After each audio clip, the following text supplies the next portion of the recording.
Do we get the picture yet that the EV thing is totally failing? Because in a free market, nobody wants them. Good afternoon. Well, let's not mess around. Let's get straight into this one. Older used car values record strong growth as second-hand EV prices continue to stabilise. Long title. This is from Car Dealer magazine, and this is great. There's some words in this article that I'm going to put them into Geoff speak for you. So let's start with the title. Old cars are holding their value longer because EV prices are stabilising. What do they mean by stabilising? Well, what they mean is coming right down. Let's get on with this then. The rise in used car retail prices has eased so far in July from an increase of 3.2% year on year in June to 2.8% in July. That made the current average price of a used car £17,975 according to AutoTrader. That is up 0.3% month on month. So the average price of a used car in the UK right now is almost 18 grand. Well, as you know, to me, that's 18 cars, but not everybody thinks the way I do. The headline figure masks strong rates of growth across fuel types and age cohorts, especially among older cars, which are rocketing thanks to strong market health dynamics. Let's unpick that. The headline figure masks strong rates of growth across fuel types. All right, so basically what that means is petrol and diesel are in demand and electric is, well, it's stabilising, isn't it? It's stabilising. The current average retail value on AutoTrader of a second-hand car more than 15 years old. Okay, just before I read this, picture in your head a 15-year-old car or a car that's more than 15 years old and think how much you'd want to pay for it. Because the average of a car more than 15 years old is 5,805 quid, which is up 8.7% on July last year and 2.6% on last month. So there we go. Prices of older cars not stabilising, going up. Meanwhile, the average price for 10 to 15-year-old cars, so a little bit newer, was 6,634 quid.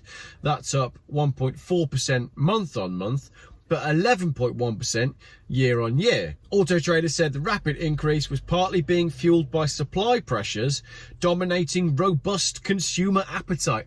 Why do they use these words? Robust consumer appetite means people want to buy older cars, or people want to buy cars. And there's a couple of things that we could say about that. Demand is allegedly up 19% year on year, outpacing the availability of stock, which is only 7% up year on year. So there's 19% more people wanting cars, but only 7% more cars. This is also partly going to be because a lot of the manufacturers have been prioritising EV production and delivery. And if you're prioritizing EV production and delivery, and then you've got a marketplace that doesn't really want EVs, you've got other stuff going on between the lines here as well. The supply constraints of older age bands today is the result of the 2008 financial crisis, added AutoTrader, where volumes of brand new cars were slower to flow through into the retail market. I'm not completely sure that I agree with that. The only age band to see a price contraction in value this month were vehicles aged 1 to 3 years, with an average retail price of £27,000, which is down 2% on last year. Now, the only age band to see prices coming down is vehicles aged 1 to 3 years, and that softening, says AutoTrader, is being driven by the ongoing drop in the value of low emissions vehicles, which are dragging back the average values for this age group of cars. Nobody wants to buy second-hand EVs. The values of those are bombing. And because EVs are mostly 1 to 3 years old, or the bulk of them that were sold, you've got cars coming off 3-year lease deals going into the used market, and nobody wants to buy them. So the prices are coming down, dragging down the prices of all cars in the 1 to 3 year old bracket. Do we get the picture yet that the EV thing is totally failing? Because in a free market, nobody wants them. While the retail value of petrol and diesel cars aged 1 to 3 years have risen by 3% year on year, their plug-in hybrid and electric counterparts have sunk by 15% and 24%. So The value of petrol and diesel cars aged 1 to 3 has gone up by 3%. The value of hybrid cars aged 1 to 3 has gone down by 15%. And the value of electric cars aged 1 to 3 has gone down by 24%. AutoTrader said the disparity between traditionally and alternatively fueled cars was consistent with the wider retail market. The disparity between traditionally and alternatively fueled cars was consistent with the wider retail. Again, why do they word it like that? Basically, what they're saying is, across the board, nobody wants anything other than petrol and diesel. They kind of don't mind hybrid, but if they can, they'll have a pure petrol or a pure diesel. The current values of electric vehicles, £31,622, are down by 20.7% on last year.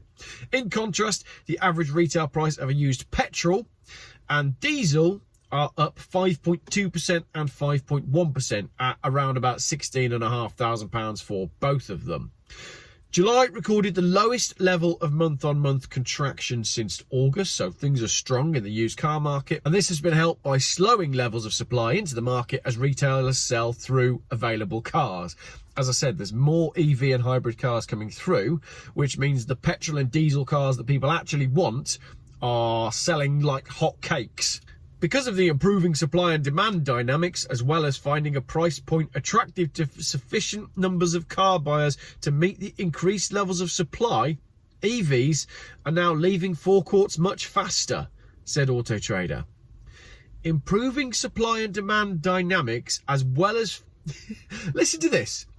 They say, finding a price point attractive to sufficient numbers of car buyers to meet demand. What that actually means is the price of EVs has bombed so much that they're now starting to look appealing for people that are out shopping for a car on a budget. The way they fluff the wording is just fantastic, and that's part of the reason why I make these videos. I make these videos to explain in layman's terms what the heck they're saying with these words. The current speed of sale of EVs is on par with petrol cars at 30 days, making them the joint fastest selling fuel type and the fastest speed of sale for electric vehicles in 9 months.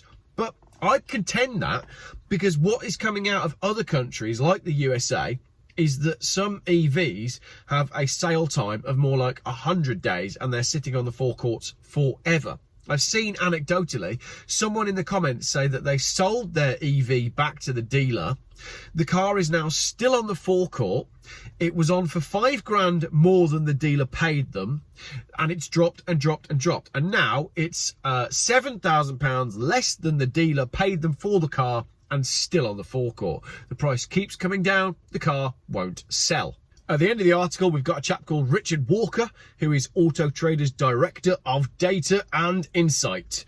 And he says a load of stuff, and then he concludes by saying, most car buyers should be insulated if they have a car to sell or to exchange, as it's not just the price of the car on retailers' forecourts that are rising, so too is the car on driveways, and in many instances is likely to be worth considerably more than expected. So what he's saying there, when he says buyers should be insulated, is the car you bought last year is now probably worth pretty much the same as what you paid for it last year, despite the fact that you've added 10,000 miles and it's another year older.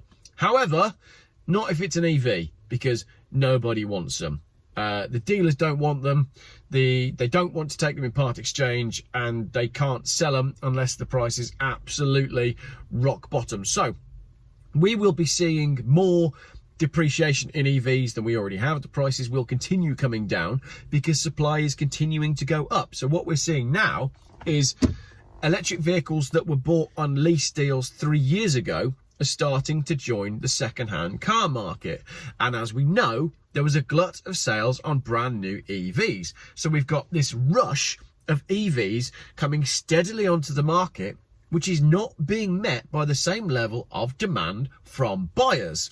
When you have too much supply and not enough demand, you have a price crash because it becomes a price war. It's a race to the bottom. If there's too many EVs, the buyer is in charge. I can pay what I want for an EV because I've got a choice of 50. And every single dealer will be scrabbling over themselves to sell me that EV because they don't want them sitting on the forecourt because they don't sell and they don't make any money. So, AutoTrader confirms older cars, values are higher. If you want to get value for money, buy an older car. I've only been saying it on my YouTube channel for 2.5 years. So yeah, 17 grand is the current average price of a used car. I have never even considered spending £17,000 on a car. Like I said, I would buy 17 cars. However, if you have £17,000 to spend on a car, I'm going to give you right here and now 5 suggestions of cars that I would buy if I had £17,000 and I wanted a car. Here you go. 1, 2, 3, 4, and let's finish on an oddball one. 5. Turns out petrol and diesel is where it's at. Thanks for watching.